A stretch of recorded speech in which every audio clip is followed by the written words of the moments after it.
Where in Ireland are you Just from? Wicklow, just down below Dublin, just along the coast. Yeah, Yeah. I went from Dublin. You took a drive for 2 weeks.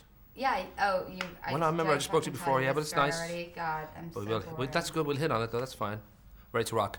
I was just thinking, here we have the beautiful Drew Blythe Barrymore and the wonderful Justin Jake Long playing a very hip, cool young couple who fall in and out of love. Was there much research involved in this? Did you have to do much kind of thinking about how does this work? Yeah, I mean, him and I have a history together, so I thought it was kind of a cool opportunity. Like, maybe somebody watching the film could actually believe in it more or relate to it more, because we've actually been through this. And I just thought also the chemistry would be more real, and he really genuinely makes me laugh, so that sort of joy would be more authentic, and the emotionality. So I thought it was a kind of a rare opportunity. What I like about the movie is that, love is obviously everything for a lot of people, and at the same time it can be a major pain in the ass, and the movie deals with both sides of that, and to the point that at times it almost feels like it's like this is 500 days of bummer, because you realise there is a lot of down on some relationships that you just have to struggle through, and hopefully it'll work out. And I'm guessing that was part of the appeal, that it wasn't just happy, a tiny little bit of a problem and then happy. There was that sort of reality to it, we'll say. Was that part of the appeal for you? For sure. First of all, I liked my character, who I feel like I got to put a lot of myself into her. I go out and I have a drink at the end of a bad day, and, I swear, and I talk dirty with my friends, and yeah, totally. Outrageous. I know. And we got to do a lot of ad-libbing, and Annette, the director, is a documentarian, and there's sort of a natural quality about this, and I think this is, it's almost hard, like the term romantic comedy almost, in some ways, I feel isn't fair to the movie, because it's not about a far-fetched scenario. There's no profession of love in front of a large group of people. And I love those movies. I've done those movies, and I like watching those movies. But this is much more kind of true to what we go through in real life. But it's really funny.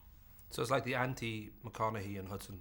It's kind of in that vague I don't want notion. to say it, because that'll just get misconstrued. And But all we of a obviously sudden won't I'll quote be you. like, We won't. You can say what you want. We'll just switch the cameras off for a second. And yeah, right. I believe that. That notion, that is an interesting time for you. Everybody's fine with De Niro. It was great. You're wonderful in Grey Gardens. You won the SAG and the Golden Globe for that. You've made your first movie as a director with Whip It. It does seem like a kind of a particularly good time. I don't know whether just you've been too busy to notice that, or whether it just feels, this is a different era for me. I'm going into a different place. I unfortunately had a few years, because it all took, several years to sort of culminate all this goodness. And I think I just worked too much through it. And now I'd really love to take the time to recognize and bask in the positivity of it. So I would love to do that, because it is a really amazing time in my life, and I'm very, very lucky. And it's funny, you have to work so hard to sort of achieve all that goodness, so you do think about the work more than the achievements. It did strike me when watching Grey Gardens that here you are, somebody who's had, would say, a colourful, adventurous life, certainly through your teenage years and all that, and it would have been, I'm sure you've probably even imagined it yourself, it would have been so easy to end up like Edith, in some kind of Hollywood mansion, signing E.T. memorabilia and sort of being locked into. I mean, does that ever kind of still, give you a moment's pause that, you lived through a lot that a lot of kids shouldn't have lived through? It's never too late, luckily, for me to go crazy and live in a weird, decrepit house with a lot of cats. There's a lot of that in Ireland, which is my last question.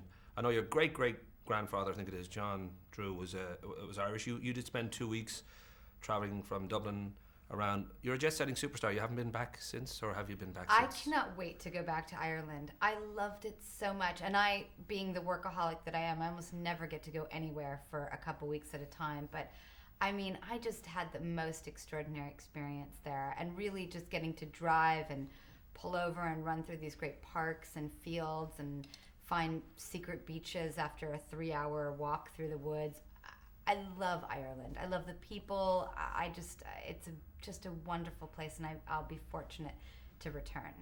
I felt like you want to break into song there. No, you don't feel like singing? No? I ran through fields naked. Okay, that'll do. Totally. Okay. Rock and roll. Lovely to meet you.